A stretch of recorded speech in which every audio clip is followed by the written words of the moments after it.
bestie? I know I'm gonna get a lot of backlash for this, but there are certain entrepreneurial truths that are never mentioned when talking about building an Etsy shop. And I feel it's not fair to continue to hide them from you. Yes, I'm quite aware of the irony that on this channel we teach you how to successfully build an Etsy shop. However, here are the 5 reasons why your Etsy shop shouldn't be your only plan or your long-term plan for your business. Then tomorrow, I wanna talk with you on what to do instead. And I'll show you how to integrate your Etsy shop into a more balanced business model. I'll also show you how it will work and that you don't have to sacrifice the traffic or sales that you could possibly get from Etsy, but how to maximize Etsy without relying on it. Number 5 reason selling on Etsy is a bad idea. Your competitors are right next to you. Etsy even promotes these competitors within your own listings. You feel like you have your own shop and can contain customers and control it within Etsy itself, but Etsy itself promotes other people's products right up until the time someone adds your product to their cart. Squirrel! Number 4 reason selling on Etsy is a bad idea. Your competitors steal your best sellers, copy you, and there's almost nothing you can do about it. Okay, so I've heard many a bestie say they were able to take care of copiers, but the chances are small and the workload is hard. So you have the burden of proof, and if it isn't an exact copy, Etsy will ignore your request. Number 3 reason selling on Etsy is a bad idea. Etsy is no longer a handmade marketplace. It's now just a marketplace. So manufacturers are posting their products and undercutting your handmade products in price. And once you start competing on price, you are out of luck. While it's possible to build a successful Etsy shop based on a different positioning like a luxe brand instead of competing on price, it's much more difficult for newbies to know how to do that. Number 2 reason selling on Etsy is a bad idea. By the time Etsy gets all their fees and commissions, your profit margins are really low. So you have competitors stealing your products, manufacturing them for cheaper, and Etsy has been raising their own fees and commissions,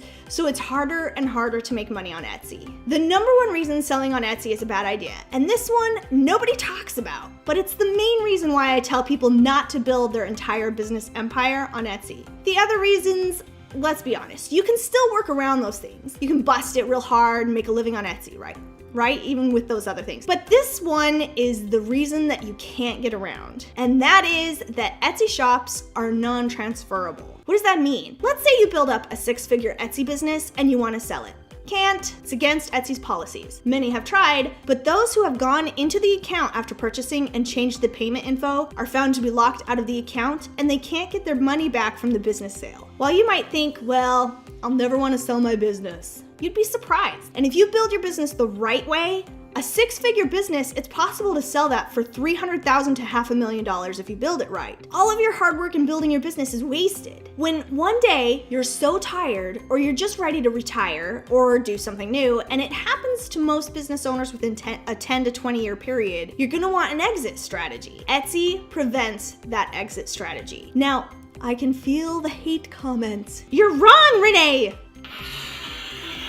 But listen, I'm not saying don't build an Etsy shop at all. In fact, we're going to go into some killer toots on that later. My daughter says toots is short for tutorial, but I am saying use Etsy as a traffic and sales source as part of your business model. And if you've never heard the phrase business model, that's what we're gonna go into tomorrow. You've heard of Shark Tank, right? A business model is what they're really searching for when the sharks ask all those questions. When you understand business models, Shark Tank becomes very boring to you. You become that smarty pants who can ask the questions before the sharks can. Like that person who watches Jeopardy who knows all the answers or questions. And in fact, I can't watch Shark Tank for this exact reason. I understand business models so much that to me, it's like knowing algebra and watching kindergarten math. What's 2 + 2? Answer after the break. Now I'd love to hear from you. Post below how you feel about Etsy. Do you also feel that there are other reasons to not make Etsy your main and only business? Do you have other shops or post in other marketplaces in addition to Etsy? Have you ever tried to buy or sell an Etsy shop and faced a nightmare? Are you avidly in love with Etsy and hate my guts right now? All comments are welcome. Don't forget to hit that like button, that helps me out. See you tomorrow with another toot, and don't forget to check out the Urgio Challenge. It's the newest viral challenge to hit handmade businesses, and it's closing in just a day or two. You can go to urgio.com to check that out. Love you, bestie. Peace out, yo. I feel like my mom is watching me or something. What? Let's try that again. Okay, and then we have the intro. Or what am I even saying right now? But I'm trying to also hide my roots. No. I can be hard on myself sometimes. I lost my spot.